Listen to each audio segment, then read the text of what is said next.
massive protests in Lebanon, and we're going to hear about it from my friend Abdallah. That's coming up on today's Hot Zone. This is the Hot Zone. Engaging with the news in a whole new way, international war correspondent Chuck Holton brings insight into areas of crisis and lets you help those affected.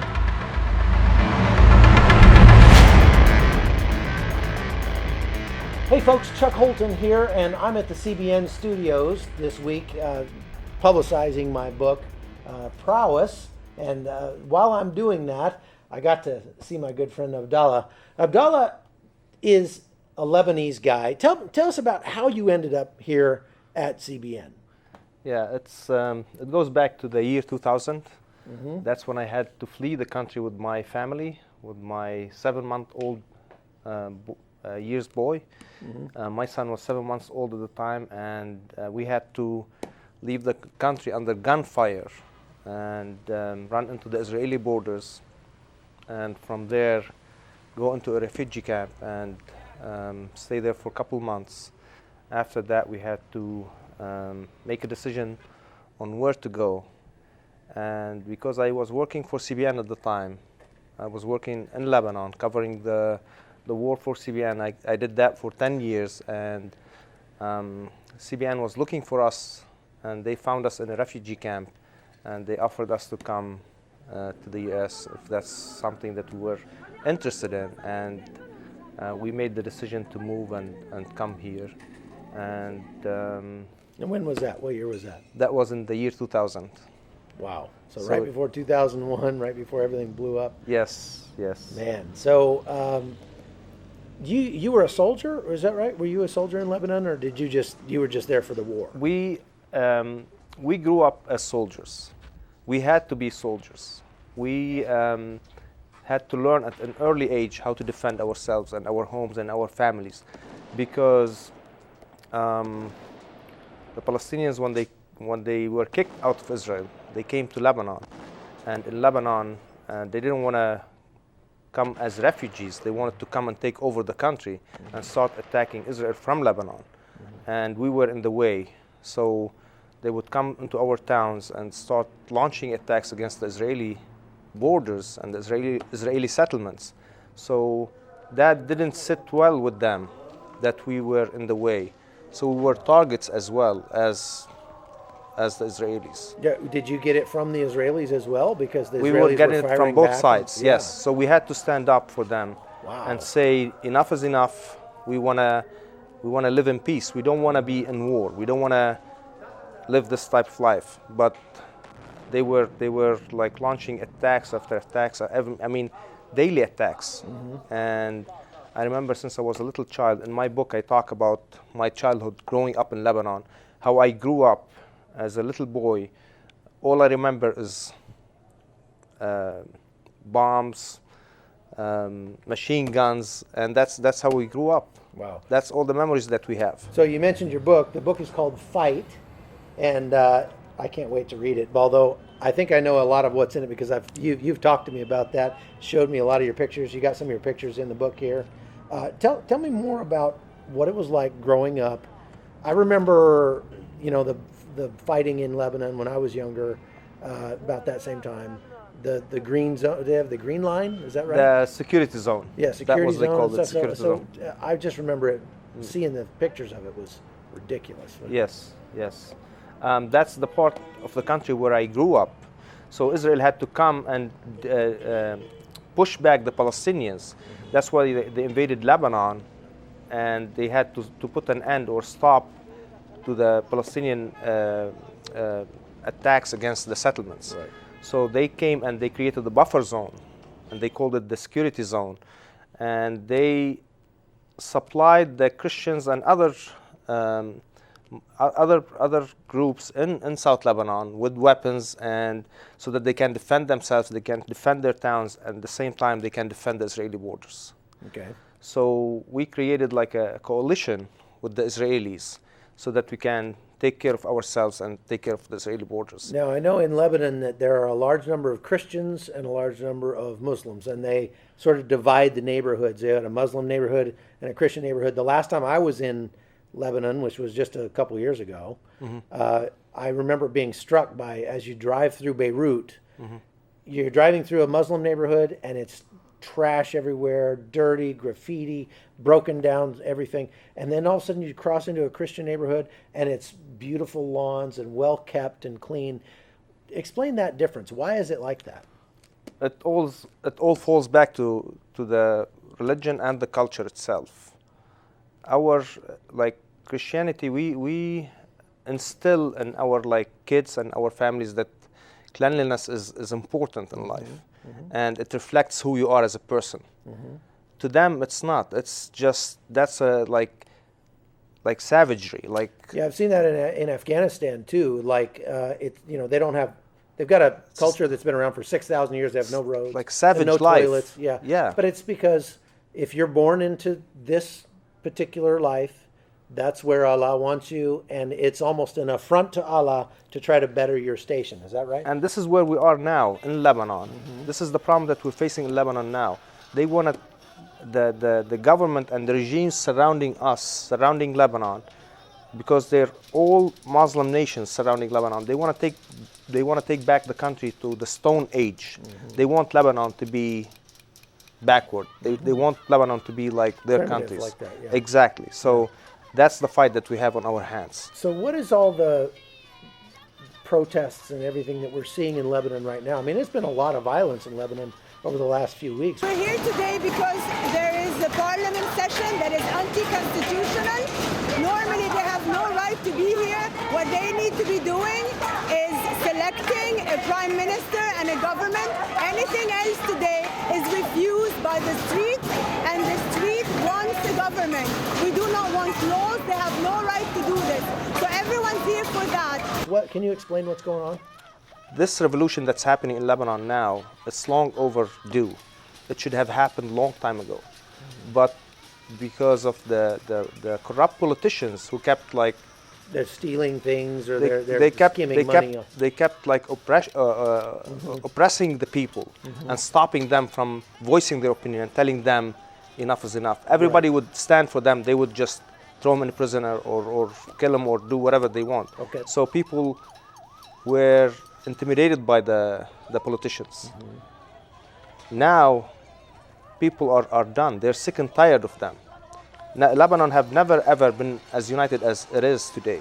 Are you saying Muslims, that the Christians, people who are protesting are not just from one of those No, groups? not everyone. It's everybody in the country. Wow. Everybody. The country is like, the people know that the country, there's no return now. This revolution, it's either gonna make Lebanon or break Lebanon, because it's long overdue, and the corruption in the country has been, it's like being cancer, it's spread everywhere. So this is similar to what we're seeing in Chile and Bolivia and places like that, where they're just saying enough is enough with the graft and corruption, the dishonesty from the politicians. We want representative government that's well. So what's gonna happen?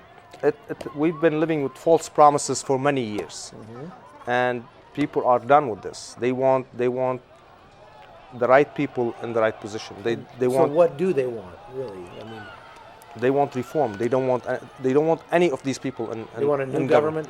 Completely new government. Okay. Completely new, from the president to the parliament to everybody. They don't want anybody in there. Now, I know Hezbollah has a big presence in Lebanon. How are they involved in this, or are people tired of them too? Even their own people are tired of them. This is the one thing that I've noticed in this revolution, that the supporter of certain groups and certain people are tired of their leaders, and they want reform. They want change, because they've been promised so many things before, and nothing has happened.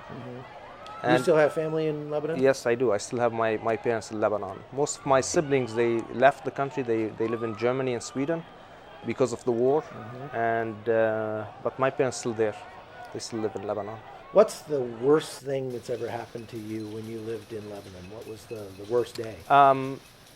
Every day was a bad day for me, to be honest with you. I lived a nightmare.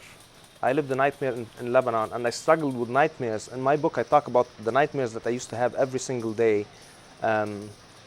because of how intense the situation was.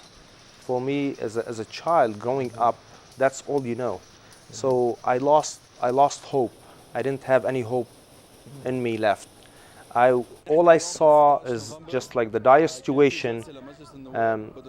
All I can think of, when am I gonna die? When the time is gonna come, and this is gonna be the end of my life. That's what you think about. You think about survival. You think if you survive another day, that's great. That's an accomplishment. That's an achievement. So that was my main goal, and everybody's goal is just to survive another day, because you're living in a war zone. You're getting bombarded every day, and we cheated death so many times. Like we didn't even have the childhood like every other kid should have. We couldn't go outside and play like normal children. We had to stay in a bunker, 10 by 10, a family of 8, and that was our daily life. How did you survive? How'd you eat? How'd you get water? Just like the bare minimum. Water, bread. We didn't have. Most of the time, we ran out of bread. We ran out of water, and we had to just survive. Try survive. Go without for until like we can have the chance to go, and my dad will go and fetch some water or do something to get us food. So I'm curious, when you see the political stuff that happens in the United States, and you see these people on the left, we call them snowflakes, that just you go around and chant that America was never great, that America was founded on slavery, that America is just, it's just such a terrible place here. So much racism and so much, all this. How do you feel when you see that? What would your answer be? Honestly, it hurts me so bad, because as an American citizen too, I became to appreciate this country so much, and I appreciate what the president is doing for this country and for the people, because I think he's putting the country on the right track.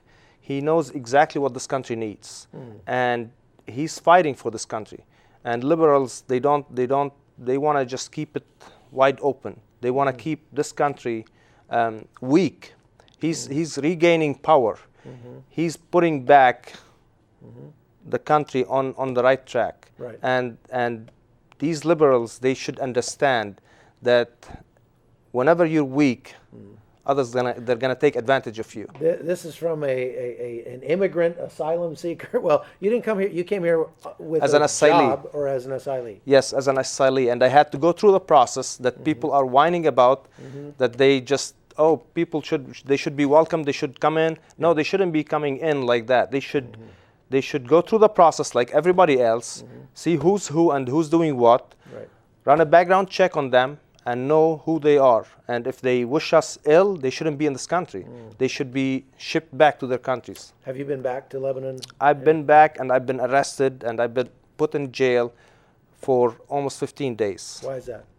Because I was wanted by the government, and that's part of my journalism, my reporting, and the things that I've done back in the days. They didn't like the reporting that I did, because it was the truth, and they didn't like the truth. So that's why they just had me on the wanted list for the longest time. And when I went back to see my parents, they threw me in jail, and I had to stand court. They had 5 different trials for me. Wow. Are your parents Christian too? Yes. And so what's the state of the church in Lebanon right now?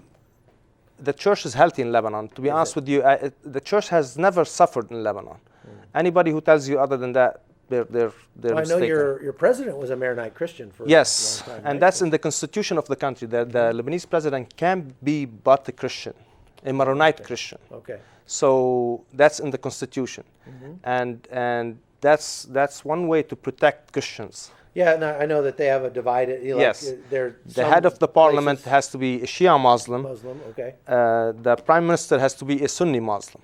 Wow. So this is the division that they have. They divided. Can you imagine? Yeah, that's. I don't know if there's any other country in the world that has that. Well, folks, the book is called Fight: Confronting Evil, Escaping Darkness, and it's Abdallah Daher. That's hard to say your last name to me. Thank you. But I hope you'll go pick up the book. It's at Amazon, right? It's on Amazon, available on Amazon. Really, check this out. I've seen the pictures. He's told me the stories, and it is amazing. You won't believe the stuff that he's been through, and it will certainly give you a new appreciation for America and for what we have in this country. So thank you very much. Thank you, Appreciate my brother. coming on Thank with you. us. All Thank right. you. God bless you. That's all we got for today, folks. Thanks for watching the Hot Zone. I'm Chuck Holton, and we'll see you back here again tomorrow. Boom. Perfect. Perfect, brother. All right, man. Thank you That's so much awesome. for your time, man. You bet. You bet. You're the first person I interview, by the way. The Hot Zone is produced by Amy Holton and Livefire Media. Copyright 2019.